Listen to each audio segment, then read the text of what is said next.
Hamas. What is happening in Palestine?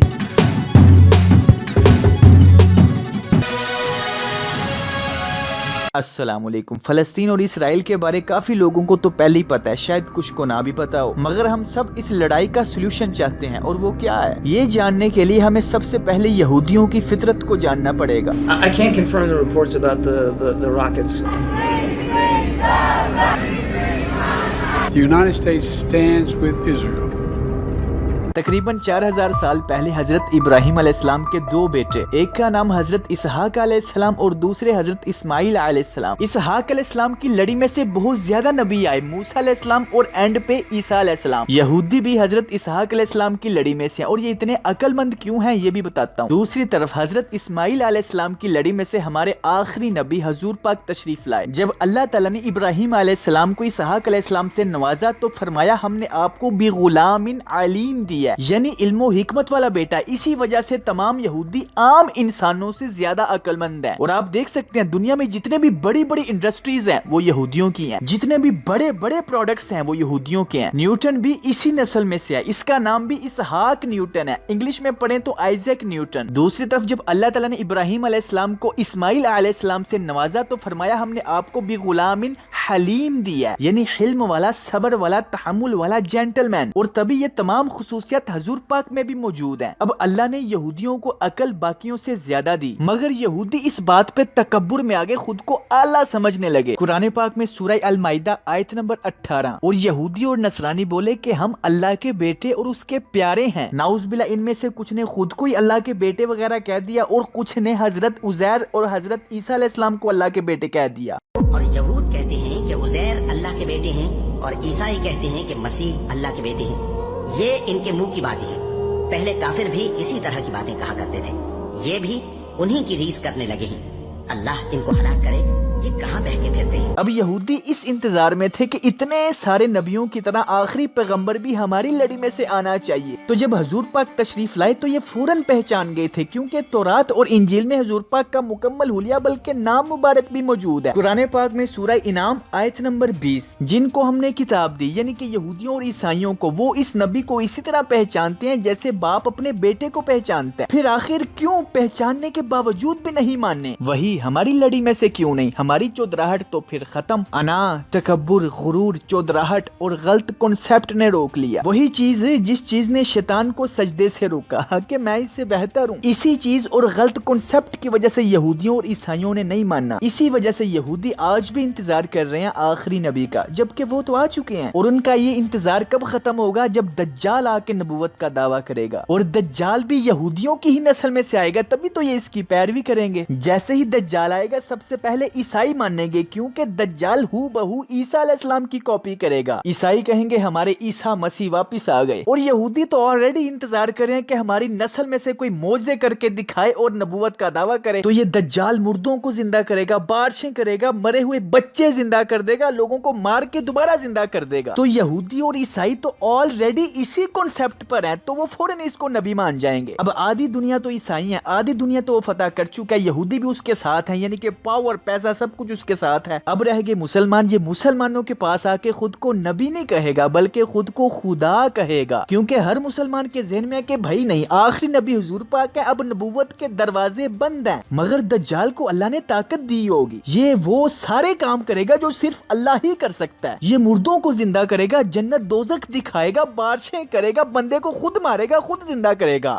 یہاں پہ مسلمان بھی بھٹک جائیں گے، ارے ہاں یار یہ تو واقعی خدا ہے، یہ تو صرف کر ہی خدا سکتا ہے۔ تمہیں کیا چاہیے؟ پیسہ، یہ لو۔ تمہیں کیا چاہیے؟ عورتیں، یہ لو۔ تمہیں کیا ہوا؟ تمہارا بچہ مر گیا، یہ لو زندہ کر دیا۔ تمہیں کیا ہوا؟ تمہارے ماں باپ مر گئے، یہ لو زندہ کر دیے۔ اب آپ سوچو ہر مسلمان کے لیے اس سے بڑی کیا ہی آزمائش ہو سکتی ہے۔ میں نے یہ ساری باتیں کیوں کی؟ کیونکہ اب آپ کو میری بات صحیح سمجھ آئے گی۔ ایک دوسری بھی وجہ وہ بتانے کے لیے اتنا ٹائم تو نہیں، لیکن تھوڑا سا بتا دیتا ہوں۔ ٹوٹل دو ہی وجہیں تھیں، ایک غرور جو بتا چکا ہوں، اور دوسری ٹیکنالوجی، دنیا کو قدموں میں لانے کی، دنیا فتح کرنے کی اور ہزاروں سال جینے کی ہوس۔ تبھی تو یہودیوں نے الدین نے حضور پاک سے 3 سوال پوچھے، ذوالقرنین، اصحاب کہف اور روح کیا ہے؟ ذوالقرنین پوری دنیا فتح کر چکے تھے، اصحاب کہف نے ٹائم ٹریول کیا تھا، اور جس کو روح کا علم مل گیا وہ ہزاروں سال جی سکتا ہے۔ ابھی تو یہ دجال کا انتظار کر رہے ہیں، کیوں؟ کیونکہ وہ یہ سب چیزیں دے گا۔ یہودی دجال کے ساتھ مل کے پوری دنیا کو فتح کرنا چاہتے ہیں، وہ ہزاروں سال جینا چاہتے ہیں۔ قرآن پاک سورہ بقرہ آیت نمبر 96، اور بے شک تم ضرور انہیں پاؤ گے کہ سب لوگوں سے زیادہ جینے کی ہوس رکھتے ہیں، اور مشرکوں سے ایک کو تمنا ہے کہ کہیں 1000 برس جیے، یہ ہزاروں سال جینا چاہتے ہیں۔ قرآن پاک سورہ المائدہ آیت نمبر 82، ضرور تم مسلمانوں کا سب سے بڑھ کر دشمن یہودیوں اور مشرکوں کو پاؤ گے، اور ضرور تم مسلمانوں کی دوستی میں سب سے قریب ان کو پاؤ گے جو کہتے تھے ہم نصارہ ہیں، یہ اس لیے کہ ان میں عالم اور درویش ہیں اور یہ غرور نہیں کرتے۔ یعنی جو عیسائی مسلمانوں کے دوست ٹھیک ہیں وہ اس وجہ سے ٹھیک ہیں کہ وہ غرور نہیں کرتے۔ میں نے آپ کو بتایا یہودیوں اور عیسائیوں کو غرور نے روک دیا، ورنہ پہچان تو یہ گئے ہیں، اور غرور ہی سب سے بڑی وجہ ہے نفرت کی۔ شیطان اور انسان کی لڑائی میں سب سے بڑی وجہ نفرت کی کیا ہے؟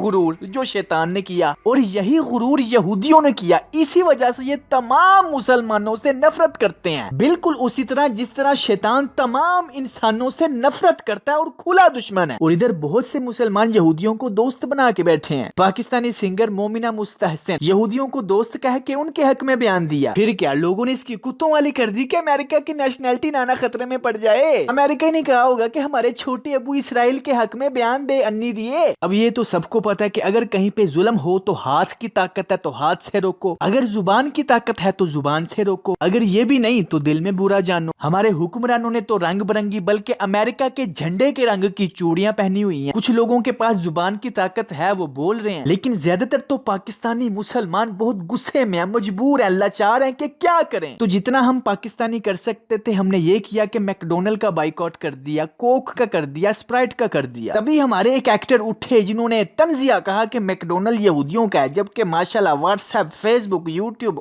اور ٹویٹر تو وغیرہ تو حاجی شکور اور قاری حمزہ نے مل کے بنائے ہیں نا۔ او بھائی واٹس ایپ، فیس بک، یوٹیوب، ٹویٹر یہ یہودیوں کا نہیں ہے۔ اچھا پہلے میں بھی اس چیز کو نہیں تھا سمجھتا کہ ہمارے بائیکاٹ کرنے سے ان کو کیا ہی فرق پڑ جائے گا، لیکن جب میں نے دیکھا کہ میکڈونلڈ نے اسرائیل کو فنڈ بھیجا ہے تو اس دفعہ مسلمانوں نے صحیح طریقے سے میکڈونلڈ کا بائیکاٹ کیا، میکڈونلڈ خالی ہو گیا۔ تو پھر میکڈونلڈ نے اپنے مسلمان کسٹمر واپس لانے کے لیے کیا منافقت کی کہ ہم اب غزہ کے مسلمانوں کو بھی فنڈ بھیجنے لگے ہیں، ڈونیشن کرنے لگے ہیں۔ بھلے یہ کہتے رہے کہ وہ اسرائیل کا میکڈونلڈ ہے یا پاکستان کا میکڈونلڈ، ہمارا ان سے کوئی تعلق نہیں ہے، وہ یا تو بھائی نہیں، میکڈونلڈ کی فرینچائز جس مرضی ملک میں اس کا پروفٹ اس یہودی کو جاتا ہے اور اس کے ملک اسرائیل کو ٹیکس جاتا ہے۔ اب میں جا کے سمجھ گیا کہ بھائی نہیں، ان کو فرق پڑتا ہے۔ تب میں نے ارادہ کیا کہ جن جن پروڈکٹس کا مجھے پتا چلتا جائے گا کہ یہ یہودیوں کا، میں اس کا بائیکاٹ کرتا جاؤں گا۔ میں نے ابھی کل خود سے وعدہ کیا کہ زندگی میں میکڈونلڈ، کوک اور اسپرائٹ یہ تینوں چیزیں استعمال نہیں کروں گا، خود سے وعدہ کیا۔ بھلے ہی میں 150-200 کی کوک خریدتا ہوں لیکن اس میں سے 2-4 روپے تو اسرائیل کو جاتے ہی ہیں۔ تو فی الحال ہم یہی کر سکتے ہیں، وہ چڑیا بن سکتے ہیں جو اپنی چونچ میں پانی لے کے آئی حضرت ابراہیم علیہ السلام کے لیے لگی ہوئی آگ بجھانے کے لیے۔ اب چونچ میں آئے ہوئے پانی سے آگ تو نہیں نہ بجھتی، لیکن اس نے اپنا حصہ ڈال دیا۔ ابھی یقین کرو میں نے وہ باتیں بولی نہیں جو میں حکمرانوں کو بولنا چاہتا ہوں، بلکہ ہر پاکستانی بولنا چاہتا ہے۔ کہہ دو کہ اگر تمہارے باپ اور بیٹے اور بھائی اور بیویاں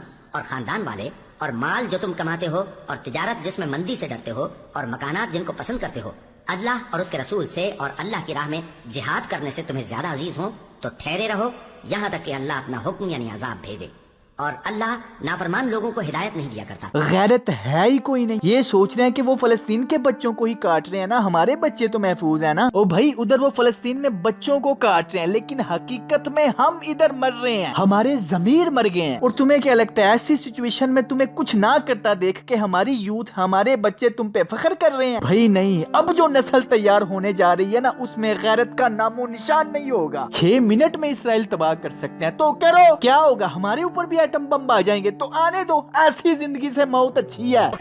رکو رکو، معافی چاہتا ہوں چاچا۔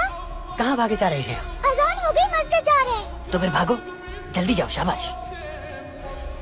ہم اس قوم کو کیسے تباہ کر سکتے ہیں جہاں بچے تک دین کے پابند ہوں؟ تو کیا وہ اپنے عقائد چھوڑ سکتے ہیں؟ پہلے ہم سلطان عبدالحمید کو پاؤں کے نیچے لے کر آئیں گے، پھر یہ بچے مسجدوں سے غافل ہو جائیں گے۔